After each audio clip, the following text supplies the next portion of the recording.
Bakit ka ba maghahanap pa ng iba? Meron kang asawa. Mahal ka naman ng asawa. Mahal mo naman siya. Ano, nagbago siya? Naging bungangera siya? Tumaba siya? Ganun ba?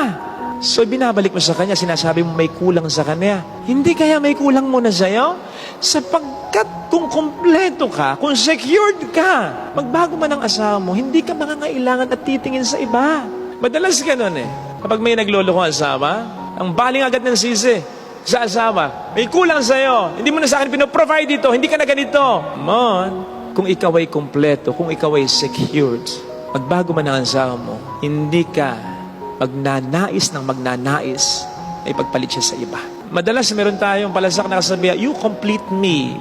Hindi dapat ganun eh. Dapat kompleto na tayo bago mag-asawa.